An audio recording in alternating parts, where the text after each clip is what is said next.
మీ జాతకం ఎలా ఉంటుందో తెలుసుకోండి. వెంటనే జేకేఆర్ గురుగారి అపాయింట్మెంట్ తీసుకోండి. నమస్కారం గురుగారు. ఓం శ్రీ మహాగణాధిపతయే నమః. గురుగారు, మనకి శ్రీచక్రం చాలా అంటే శ్రీచక్రం పూజ చేసినా కానీ చాలా మంచిది అని అంటుంటారు. అలా అని చెప్పి చాలా మంది ఇంట్లో పెట్టుకొని కూడా పూజిస్తూ ఉంటారన్నమాట. అంటే శ్రీచక్రం వంటి ఈ పవర్ఫుల్ ఏదైతే యంత్రం ఉందో అది మనం ఇంట్లో నిజంగానే పెట్టుకోవచ్చా? ఇంట్లో మనం కూడా పూజలు చేసుకోవచ్చా దానికి? ఒకవేళ చేసుకున్నా ఎలాంటి పూజలు అనేది నిర్వహించాలంటారు? శ్రీ విద్యాం పరిపూర్ణమేరు శిఖరే బిందు త్రికోణే స్థితా వాగీషాది సమస్త భూత జననీ మంచే శివాకారకే కామాక్షి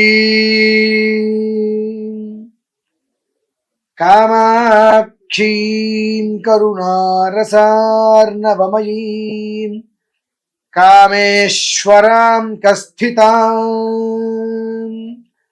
కాంతాం చిన్మయ కామకోటి నిలయాం కాంతాం చిన్మయ కామకోటి నిలయాం శ్రీ బ్రహ్మ విద్యాం భజే శ్రీచక్ర సింహాసనే. శ్రీచక్రం అత్యంత శక్తివంతమైనటువంటిది. చక్రరాజము, తీర్థరాజము, పక్షిరాజమును రాజత్రయాలు మూడమ్మ. అందులో పక్షిరాజము అంటే గరుత్మంతుడు, తీర్థరాజము అనగా గయ గంగ, చక్రరాజము అంటే శ్రీచక్రము. శ్రీ అంటే సంపద, శ్రీ అంటే యశస్సు, శ్రీ అంటే వర్చస్సు, శ్రీ అంటే తేజస్సు, శ్రీ అంటే ఆయుష్. యశస్సు, మేధస్సు, ప్రజ్ఞ ఇవన్నీ కూడా అడిషనల్. అందులో నవ విధానాలు, 9 విధానాలకు సంబంధించిన శ్రీ అనేటువంటి యంత్రంలో బిందు త్రికోణ వృత్తం అని చెప్పి ఉంటుందమ్మా. ఆ బిందు నుంచి మొదలుకుంటే మొత్తం అంతయు కూడా ఎంతో చక్కటి ప్రత్యేకమైన దేవతాది శక్తులందరూ కూడా అందులోనే ఇమిడి ఉంటాయి. శ్రీచక్రరాజ నిలయ శ్రీమత్ త్రిపుర సుందరి శ్రీమాత శ్రీ మహారాజ్ఞి శ్రీమత్ సింహాసనేశ్వరి చిదగ్నికుండ సంభూత దేవకార్య సముద్యత చెప్పుకుంటూ వెళ్తే అమ్మవారు ఎక్కడ కూర్చుంటుంది అంటే శ్రీచక్రాన్నే ఆసనంగా ఉంచుకొని అమ్మవారి శ్రీచక్ర సింహాసనం, శ్రీచక్రమే ఆవిడ సింహాసనం, శ్రీచక్రంపై అమ్మవారు స్థిరోభవగా కూర్చుంటుందట. శ్రీచక్ర రాజ నిలయ ఉంది కదా, ఆ చక్ర రాజం ఏదైతే ఉంటుందో ఆ చక్ర రాజం మీద అమ్మవారు ఎప్పుడు కూడా కొలువై ఉంటుంది. కుంగుపట్టు అడగాలే కానివ్వండి, కోరింది ఆవిడ అందజేస్తుంది. బంగారు తల్లి. అయితే అది ఎవరింట్లో ఉండాలి, ఎవరింట్లో ఉండకూడదు, తర్క మీమాంసములు దీనికి చాలా ఎక్కువ ఉంటాయండి. నేను ఒకటి చెప్తా, ఇంకొకటి చెప్తారు, ఇంకొకటి చెప్తారు. శాస్త్ర పరిజ్ఞానం చాలా అవసరం దీని గురించి.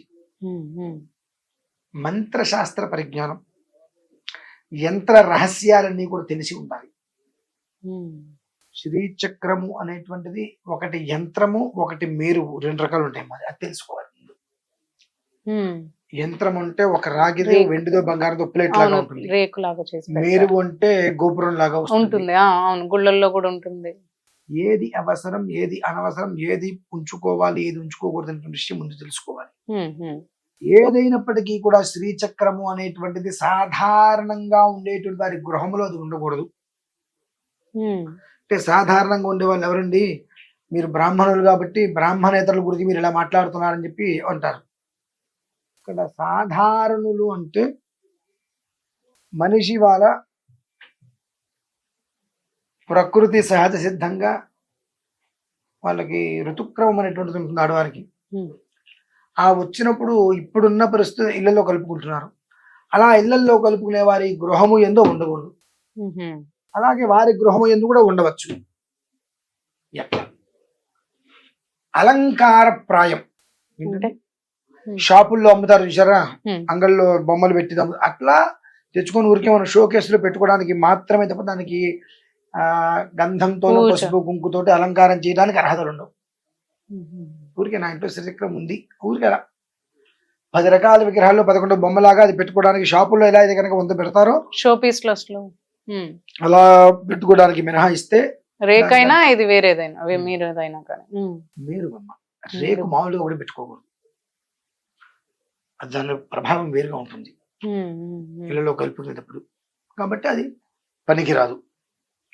ఇది బ్రాహ్మణులే పెట్టుకోవాలి, వాళ్ళు పెట్టుకోవాలి, వీళ్ళు పెట్టుకోవాలంటే ఎవరైతే కనుక బయట ఉన్నప్పుడు ఇళ్ళలో కలుపుకుంటారో. అలాగే ఇంట్లో మనిషి చనిపోతే ఆ 12 రోజులు కూడా వాళ్ళు విడిగా ఉండరు. మనిషిని శ్మశానానికి వెళ్ళి దహనం చేసి ఇంటికి వచ్చి స్నానం చేసి రాత్రి నుంచి మళ్ళీ అదే బెడ్రూమ్ లో పరుపంచం మీదే పడుకుంటారు. వాళ్ళకి మైలా అనేటువంటి పట్టించుకోరు, ఇంకా అదే పరుపంచం మీద పడుకుంటారు. మళ్ళీ 10వ రోజు స్నానం చేస్తారు, పెద్ద కర్మ అంటారు, మళ్ళీ దాని మీదే. అటువంటి వాళ్ళ ఇళ్లలో ఉండరాదు. ఎందుకంటే అశౌచ ధర్మాలు కష్టం ఉంటాయి, దాన్ని ఉల్లంఘనం చేస్తే మనం జీవితకాలం అశౌచంలో ఉండాల్సిన కర్మతి పడుతుంది మనకు. కాబట్టి అయిన చోటకి కాని చోటకి అది పనికిరాదు. కనుకనే కానీ దాన్ని ఒక యంత్రమధ్యంగా తీసుకుని వచ్చి సుమారుగా మనం కొన్ని 100 మందికి ఇచ్చామమ్మా.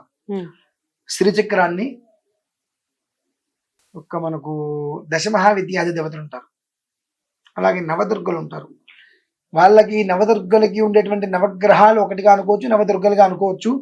వారికి ఉండేటువంటి స్టోన్స్ ఏవైతే ఉంటాయో రత్నములు, ఆ రత్నములను చేకూర్చి దాన్ని శ్రీయంత్రం లాగా ఒక లాకెట్ లాగా దానికి త్రిశూలాకృతిని పెట్టించి ఒక లాకెట్ లాగా పెట్టించి అది మెడలో ధరించడం వల్ల సర్వకాల సర్వావస్థల యందు ప్రతి మనిషికి కూడా యోగక్షేమాలు మెండుగా ఉంటాయని చెప్పి ఆ ఒక్క దీంట్లో ఒకవేళ ఉంచుకోవాలి పెట్టుకోవాలనే ఆసక్తి ఉన్న వారికి అది చేసిస్తున్నామమ్మ.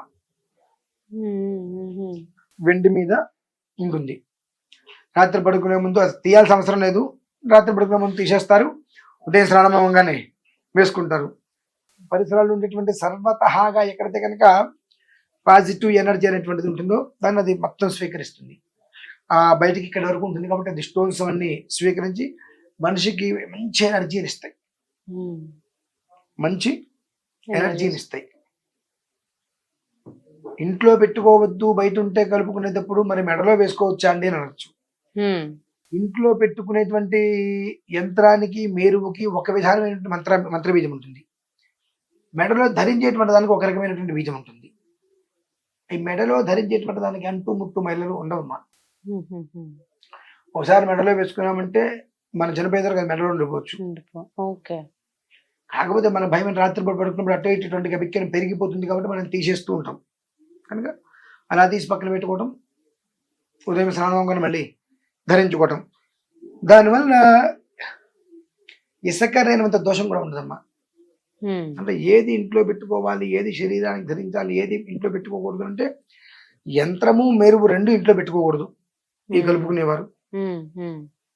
మెడలో ధరించడానికి ఉండేటువంటి ఏదైతే కనుక నవగ్రహ లేదంటే నవదుర్గ ఈ రత్నములు ఏవైతే ఉంటాయో అనుసంధానంగా వాటితోటి పొదిగినటువంటి ఒక శ్రీయంత్రం శ్రీచక్రం అది మెడలో ధరించడానికి సర్వకాల సర్వావస్థలు ఎందు కూడా పరిపూర్ణమైన అవకాశం కలదు. నాకు ఇంట్లో కావాలి, మేము ఇంట్లో పెట్టుకోవాలి అని అనుకునేటువంటి వారికి మేము కొన్ని వందలాది మందికి అది తయారు చేసి ఇచ్చామమ్మా. అంటే కోరిక ఉంది వాళ్ళకి ఇంట్లో పెట్టుకోవాలి అని చెప్పి, కానీ ఆ కోరిక తగ్గట్టుగా ఇంట్లో పెట్టుకుంటే చేయగలిగేటువంటి విధానాలు వాళ్ళకి లేవు. మరి ఎట్లా కోరిక తీరకుండానే ఉంటుందా? తరుణోపాయం అనేటువంటిది కొన్నిట్లకి ఉంటుందమ్మా,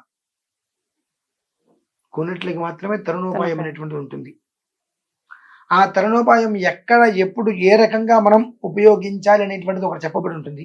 ఆ విధానాన్ని అనుసరించినట్లయితే అది ధరించిన దగ్గర నుంచి వాళ్ళకి ఇందాక మనం చెప్పుకున్నాం, శ్రీ అంటే సంపద, యశస్సు, వర్చస్సు, తేజస్సు, ఆయుష్ అని చెప్పి ఇవి 9 రకాలైనటువంటివి ఏవైతే ఉంటాయో అది ధరించడం వల్ల 9 కూడా శరీరంలో ఉన్నటువంటి అన్ని రకాల నాడులకి ప్రచురింపచేస్తుంది. షట్చక్రాలన్నీ కూడా తన అధీనంలో ఉంటాయి.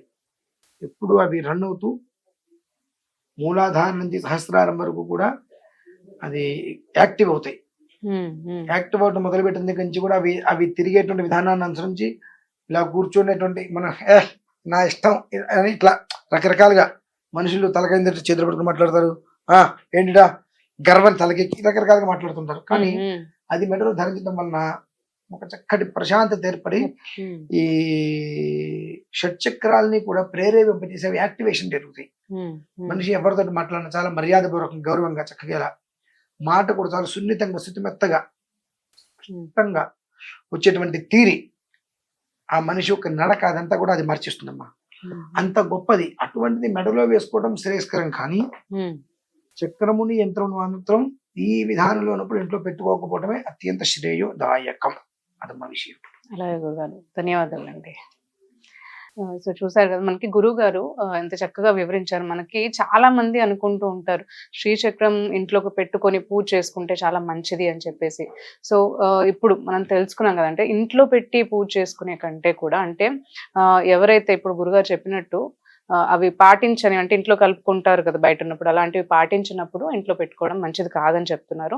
దానికంటే కూడా ఎవరన్నా శ్రీచక్రం ఒకవేళ దాని పవర్ ఏదైనా తీసుకోవాలి అని అనుకుంటే మాత్రం ఒంటికి అంటే మనం ధరించడమే బెటర్ అని అంటున్నారు. కాబట్టి సో ఇలాంటి సందేహాలు ఇంకేమన్నా, అంటే మీ జాతకరీత్యా సందేహాలు ఇంకేమన్నా ఉన్నట్లయితే మీరు గురుగారిని సంప్రదించాలి అని అనుకుంటే స్క్రీన్ పైన మనకు నంబర్స్ ఉంటాయి. నంబర్స్ని కనుక మీరు కాంటాక్ట్ చేస్తే గురుగారితో మాట్లాడే అవకాశం దొరుకుతుంది.